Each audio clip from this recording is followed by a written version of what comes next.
ও প্রিয় ভাইয়েরা আমার, তোমার জীবনের সবচেয়ে আরেকটা আত্মসমর্পণের বিষয় সামনে আসছে। 12ই ফেব্রুয়ারি দেখা যাবে কেমন আত্মসমর্পণ তুমি করো আল্লাহর জন্য, নাকি তুমি শয়তানের জন্য আত্মসমর্পণ করো। 4 দেওয়ালের মাঝখানে তোমার হাতে একটা সিল দেওয়া হবে, হবে কিনা? হবে না? কয় তারিখে? যদি হয় ইনশাআল্লাহ হোক, আল্লাহ যেন সুন্দরভাবে হওয়ার তৌফিক দেয়। তোমার হাতে একটা সিরকুট ধরে দেওয়া হবে। ওই সিরকুটের ভিতরে বামপন্থী থাকবে, ডানপন্থী থাকবে, কোরআনের পক্ষের শক্তি থাকবে, কোরআনের বিপক্ষের শক্তি থাকবে। থাকবে কিনা? দেখা যাবে ওই 4 দেওয়ালের মাঝখানে কেউ থাকবে না, একমাত্র তুমি আর তোমার আল্লাহ থাকবে। কথা ঠিক কিনা? দেখা যাবে তুমি সেখানে কার কাছে আত্মসমর্পণ করো। যদি তুমি হকের পথে, ন্যায়ের পথে, নিষ্ঠাবানের পথে যদি আত্মসমর্পণ করো, তাহলে তুমি মুসলমান। আসছে না সামনে? দেবে না একটা সিরকুট হাতে? অনেক মার্কা থাকবে। মার্কা এখন প্রায় 50টার কম হবে না মনে হয়। নিবন্ধিত দলের মার্কা অনেকগুলো থাকবে।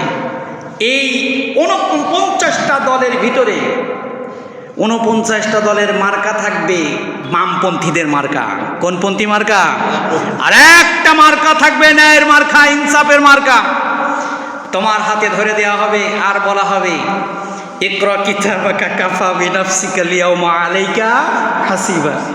এই নাও তোমার সিল মারো, তোমার বই নাও, তোমার চিরকুট নাও।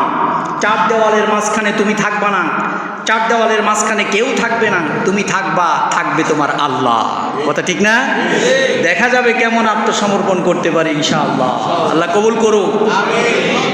সুলাইমান আলাইহিস সালাম বললেন, আল্লাহ তাআলু আলাইয়া ওয়াতুনি মুসলিমিন। অহংকার করো না, সামান্য ক্ষমতা পেয়েছ, অহংকার করো না, তুমি আমার কাছে আত্মসমর্পণ করো। সুলাইমান আলাইহিস সালামের এই চিঠি যখন বিলকিস, চ্যানেলটি সাবস্ক্রাইব করে আমাদের সঙ্গেই থাকুন। কোরআন ছাড়া আমরা কোনো কথা বলবো না ইনশাআল্লাহ। কোরআনের বাইরে কাউকে নাড়ার ইচ্ছা আমাদের নাই, কাউকে প্রতিহত করার ইচ্ছাও আমাদের নাই, কারোর ব্যাপারে ষড়যন্ত্র করার ইচ্ছাও আমার নাই। কিন্তু কোরআনের কথা যদি কারোর বিরুদ্ধে চলে যায়, তাহলে আমার কিছু করার নাই। কথা বুঝতে পেরেছেন? কথা হবে কোরআন থেকে। কথা হবে কোথা থেকে? কোরআনের বাহিরে আমি এই মসজিদে আজ পর্যন্ত একটা কথাও বলি নেই। আমি কোরআন থেকে ধারাবাহিক আলোচনা করি, তারপরেও একদল আমার নামটা তাদের এন্ট্রি খাতায় লিখে রেখেছে, ক্ষমতার পরিবর্তন হলে আমাকে দেখে নিবে। কি করবে? হাদির মতো নাই, একটা গুলি করবে, মামলা দেবে, হামলা দিবে, জেলখানায় পড়বে, এর বেশি তো আর কিছু না। কথা ঠিক কিনা? তুমি আমারে মামলার ভয় দেখাবা, তুমি আমারে প্রতিহত করার ভয় দেখাবা, হুঙ্কার দিবা। তোমার এই হুঙ্কার, মামলা, হামলা আমি ডোন্ট কেয়ার, কিছু মনে করি না, কিচ্ছু মনে করি না। ছোট জীবন যদি শাহাদাতের মৃত্যু হয়, এর চাইতে উত্তম মৃত্যু আর কি হতে পারে? তো আল্লাহ তাআলা সাক্ষী থাকুক, আমিন। আলোচনা করেছিলাম গত জুমায় 29 নম্বর আয়াত পর্যন্ত। কত নম্বর আয়াত? 29 নম্বর আয়াত পর্যন্ত। বিলকিস তার মন্ত্রী পরিষদকে আহ্বান করল।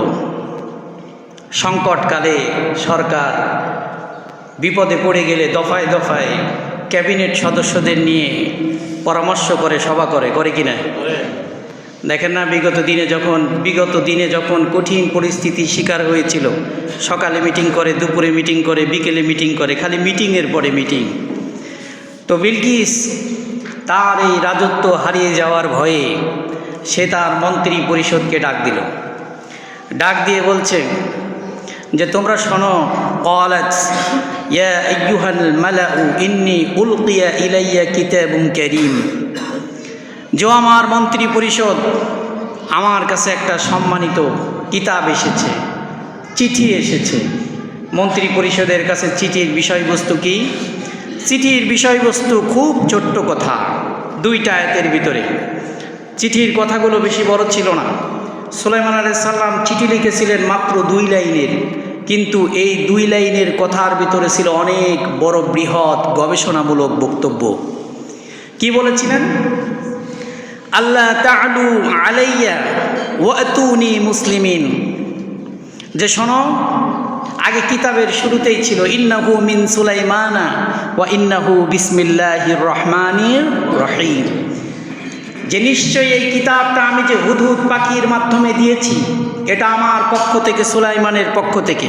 ওয়া ইন্নাহু বিসমিল্লাহির রহমানির রহিম, আর এই চিঠির শুরুতেই লিখেছিলেন আল্লাহর নামে আমি শুরু করেছি। সুবহানাল্লাহ। সর্বপ্রথম বিসমিল্লাহ লেখার তাফসীরকাররা বলেন সর্বপ্রথম বিসমিল্লাহ লেখার এই প্রচলন করেছিলেন হযরতে সুলাইমান আলাইহি ওয়াসাল্লাম। সুবহানাল্লাহ। এরপরে ছোট্ট একটা কথা বলেছিলেন আল্লাহ তা'আলু আলাইয়া ওয়াতুনি মুসলিমিন, তুমি তোমার অহংকার বশত আমার এই চিঠিকে অবজ্ঞা করো না, তুমি আত্মসমর্পণকারিণীদের অন্তর্ভুক্ত হয়ে যাও। কথা কয়টা? দুইটা। কথা কয়টা? দুইটা। একটা হলো তুমি অহংকার বশত আমার এই চিঠিটা, যে চিঠি আমি বিসমিল্লাহির রহমানির রহিম বলে তোমার কাছে পাঠিয়েছি, আমি তোমার কাছে দাওয়াত দিচ্ছি। আমার দাওয়াত হলো দুইটা। দাওয়াত হলো কয়টা? কথা থাকবে কয়টা? আল্লাহ তা'আলু আলাইয়া, তা'আলু তুমি বিমুখ হয় না, আলাইয়া অজ্ঞতা বশত, অহংকার বশত, উত্তপ্তপূর্ণ অবস্থায় তুমি এই চিঠিটাকে তুমি দূরে সরাই দিও না। ওয়াতুনি মুসলিমিন, আর তুমি আত্মসমর্পণ করো, তোমার ক্ষমতা তুমি হস্তান্তর করো। তাহলে দাওয়াত ছিল কয়টা? দুইটা। তাহলে বোঝা গেল যখন যারা ক্ষমতা পায়, এই ক্ষমতা পাওয়ার কারণে অহংকার হয়ে যেতে পারে। কথা ঠিক কিনা? যারাই যুগে যুগে ক্ষমতা পেয়েছে, তাকিয়ে দেখুন, যারাই ক্ষমতা পেয়েছে, যাদের ভিতরে আল্লাহ রাসূলের কোনো ভয় ছিল না, ভীতি ছিল না, তারাই বিগত দিনে অহংকারী হয়ে গেছে। তারা নমরুদ আর ফেরাউনের রূপ ধারণ করেছিল, করে নাই? এই জন্য সুলাইমান আলাইহিস সালাম বললেন আল্লাহ তা'আলু আলাইয়া ওয়াতুনি মুসলিমিন, তুমিও অহংকারের কারণে, তোমার ক্ষমতা রাজত্ব পাওয়ার অহংকারের কারণে তুমিও আমার এই দাওয়াতকে ডিনাই করো না, অবজ্ঞা করো না, তুমি আত্মসমর্পণকারীদের অন্তর্ভুক্ত হয়ে যাও। কেমন আত্মসমর্পণকারীদের অন্তর্ভুক্ত হয়ে যাও? আল্লাহ রাব্বুল আলামিন ঘোষণা করলেন, কোরআনের অসংখ্য জায়গায় শব্দটি ব্যবহার করেছেন, মুসলিমিন শব্দটি ব্যবহার করেছেন। সারা জীবন আমাদেরকে এক ধরনের ব্যক্তিরা বুঝিয়ে এসেছে ইসলাম মানে শান্তি, ইসলাম মানে কি? কিন্তু ইসলামের আরও একটি অর্থ আছে, সেই অর্থ হলো আত্মসমর্পণ করা। ইসলাম অর্থ কি? আত্মসমর্পণ করা। আর আমরা জানি ইসলাম অর্থ শুধু শান্তি। ইসলাম অর্থ কি? কার কাছে আত্মসমর্পণ করতে হবে? আমানতু বিরাব্বিকুম, আমার আত্মসমর্পণ পৃথিবীর কোনো মন্ত্রীর কাছে নয়, কোনো নেতার কাছে নয়, কোনো প্রধানমন্ত্রীর কাছে নয়, কোনো রাষ্ট্রপতির কাছে নয়। আমার আত্মসমর্পণ হবে লিল্লাহি রাব্বিল আলামিন। একমাত্র আমার আত্মসমর্পণ কার কাছে? আল্লাহর কাছে। আমি কেমনে আত্মসমর্পণ করব? চোর গোয়েন্দা সংস্থা, পুলিশ, র্যাব, কোবরা, চিতা গোয়েন্দা সংস্থার মানুষগুলো যখন কোনো আসামিকে ধরতে যায়, আসামি যখন ধরা পড়ে যায়, দূরে যদি আসামির হাতে বা কিছু থাকে অথবা নাই থাকে, বলে হ্যান্ডস আপ, বলে কি না? দুটা হাত তুলে দেয়।